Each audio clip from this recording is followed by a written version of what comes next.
Assalamu alaikum, my dear students of class 6. I hope you are all doing well at homes. Welcome to your English lecture for 8 September, Wednesday. Let's start what we have today. Yes, today you are going to do a lesson number 4 from your grammar portion of Understand and Communicate book. Yes, what we have today. Yes, we are going to learn about demonstrative adjectives and demonstrative pronouns. Students, this concept is very easy to understand. What are these? Actually, we have all heard about these words since we are child, like this, that, these, those. But we don't know what we call them. Yes, we call them demonstrative adjectives and demonstrative pronouns. Okay, let's see what we have in our next slide. Yes, before starting this chapter, students, remember to put date and day. And student, please, you have to look very careful to your chapters and you have to listen it very carefully because these are going to be in your syllabus, so you must learn them. Okay, let's see what we have. The word these, that, these, and those are used both as demonstrative pronouns and as demonstrative adjectives. Demonstrative pronouns replace noun with demonstrative adjectives, merely qualify them. Like examples देखें, इनका मतलब ये है कि इनको हम this, that, these, those को हम as demonstrative adjectives भी यूज़ कर सकते हैं और demonstrative pronouns भी यूज़ कर सकते हैं by replacing nouns. कैसे एग्जाम्पल्स देखें, I like these. Now this one is called demonstrative pronouns, क्योंकि यहाँ पे दीज से पहले आप देख सकते हैं या दीज के साथ कोई नाउन्स का इस्तेमाल नहीं हो रहा है. इट मीन्स कि जिन वर्ड्स में जब दैट, दोज या दिस, दीज के साथ कोई नाउन का इस्तेमाल नहीं होगा तो they would call demonstrative pronouns. Next example देखिए, उससे हमें क्लियर कॉन्सेप्ट मिल जाएगा. I like these designs. Now you can see कि हमने दीज के साथ डेमोन्स्ट्रेटिव वर्ड के साथ जब हम नाउन लगा देते हैं तो दे बिकम एन एडजेक्टिव्स, यानी डेमोन्स्ट्रेटिव एडजेक्टिव्स कहलाएंगे. So very clear to understand. याद रखें कि जब भी डेमोन्स्ट्रेटिव वर्ड्स के साथ नाउन्स आ जाएंगे तो वो डेमोन्स्ट्रेटिव एडजेक्टिव्स कहलाएंगे, और जिन वर्ड्स के साथ आपको नाउन्स नज़र नहीं आएंगे, यानी डेमोन्स्ट्रेटिव वर्ड्स के साथ कोई नाउन अटैच नहीं है, तो it means that is your demonstrative pronouns. ठीक है, you can see the more example. May I have that. Again आपने देखा कि विद द दैट क्या आपको कोई नाउन नज़र आ रहा है? नो. तो it means that is called demonstrative pronouns. जबकि सेकेंड एग्जाम्पल में आप देख सकते हैं with that there is a book, यानी बुक क्या है? एक नाउन है. May I have that book. Now it becomes demonstrative adjective, क्योंकि डेमोन्स्ट्रेटिव वर्ड के साथ बुक का वर्ड है and book is a noun. So whenever there is a noun with the demonstrative word they become demonstrative adjectives, और अगर उनके साथ कोई नाउन नहीं है तो they will call demonstrative pronouns. ठीक है, और this and that refer to singular nouns. ये चीज़ आपने अपने माइंड में क्लियर रखनी है. The next point is that कि दिस एंड दैट जो होते हैं वो सिंगुलर नाउन्स के लिए यूज़ किए जाते हैं. लाइक मैं कहूँ कि this book is mine, that book is mine. So for singular noun you are going to use this and that. ठीक है, एंड फॉर प्लूरल हम दीज और दोज का इस्तेमाल करेंगे. ठीक है, जैसे मैं कहूँ those books are mine, these books are mine, तो इसमें मैंने ज़्यादा चीज़ों के साथ दोज और दीज का इस्तेमाल किया, जबकि सिंगुलर नाउन्स के साथ हम दिस एंड दैट का इस्तेमाल करेंगे. Okay students, let's see the examples. Both pails are full. Pails हम बकेट्स को कहते हैं, बाल्टियों को कहते हैं. But this holds more water than that. Now you can see कि यहाँ पे एक के लिए मैंने दिस का इस्तेमाल कर लिया. अब नेक्स्ट देख लें, दीज सैंडल्स आर न्यू. ना यहाँ पे सैंडल्स है, so we are going to use these with them. और but those boots are old, so boots के साथ हमने दोज का इस्तेमाल किया. So remember that. सबसे पहला रूल तो आपने ये याद करना है, अगर डेमोन्स्ट्रेटिव वर्ड्स के साथ कोई नाउन नहीं है तो वो प्रोनाउन कहलाएगा. अगर डेमोन्स्ट्रेटिव वर्ड्स के साथ कोई नाउन अटैच है तो it will call demonstrative adjective. Number 2 rule is that कि this and that is use for singular noun and these and those use for plural nouns. ठीक है स्टूडेंट्स. नंबर 3 रूल क्या है? In sentence 3, this refers to pail nearer the speaker than the other pail, which is referred to by that. In sentence 4, this is used to describe the saddles near the speaker, and those is used to describe the bush which are some distance away.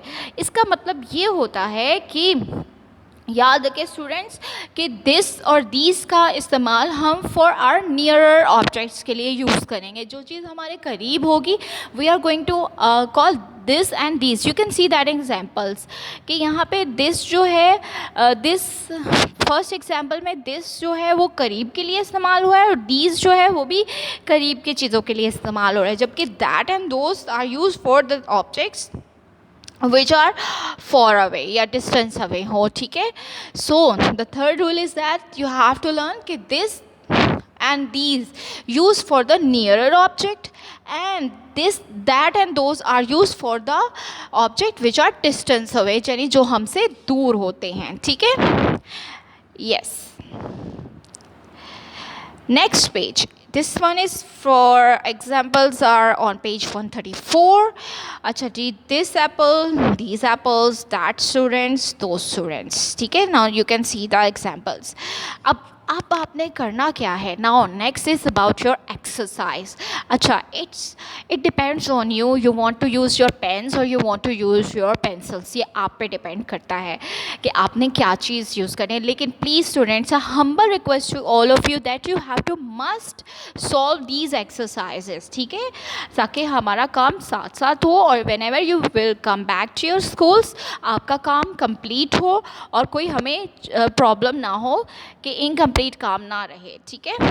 चले next we are going to do the exercise 1 which is read the passages and state whether each word in bold print is a demonstrative pronoun or demonstrative adjective. Remember students, आपको rule याद है ना कि यहाँ पे paragraph में उन्होंने bold printing word में डेमोन्स्ट्रेटिव वर्ड्स लिखे हुए हैं. अब आपने आइडेंटिफाई करना है कि which demonstrative word is called pronoun and which demonstrative word is called adjective. मैंने आपको बताया था. I am going to repeat the concept again.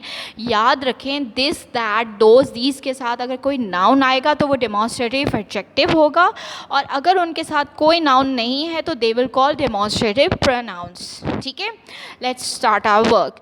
Mr. Akbar is flying to New Delhi tomorrow. This will be his second trip by plane. अब मुझे यहाँ बताएंगे कि आप कि this के साथ there is a noun. कोई noun है नहीं ना, तो it mean यहाँ पे ये this refers to demonstrative pronoun है. तो आप this को underline करें और उसके ऊपर लिख दें D.P.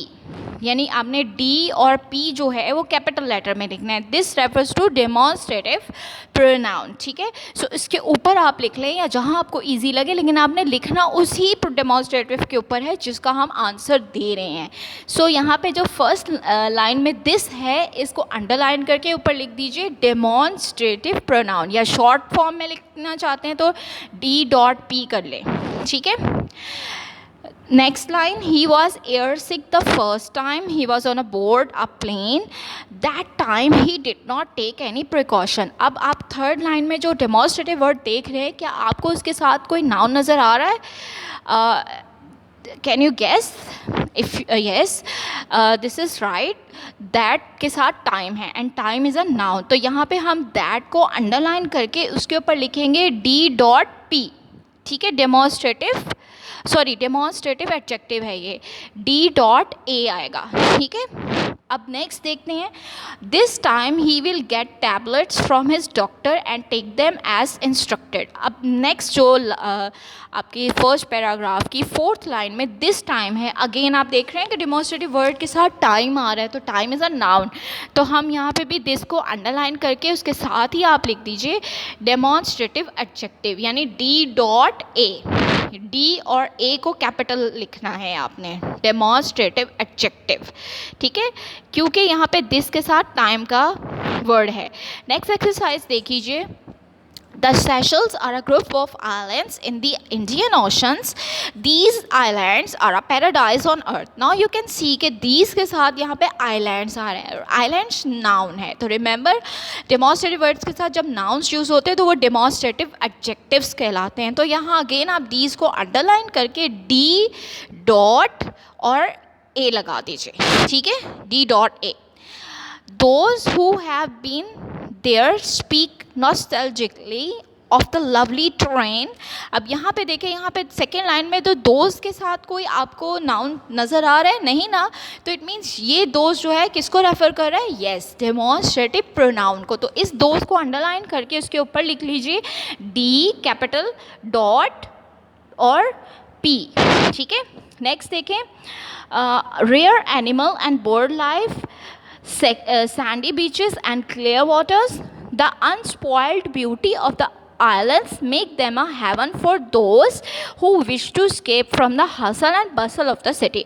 यहाँ पे अब दोस्त आपको जो सेकेंड लास्ट लाइन में नज़र आ रहा है ये क्या है?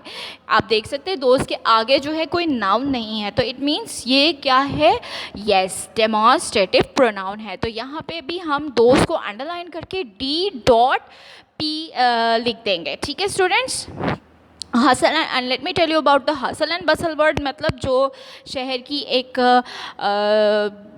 वो ज़िंदगी होती है ना, हंगामा खेजी उसको कहते हैं. ठीक है students, I hope you have understand that concept and if you have some problem you can ask from the group.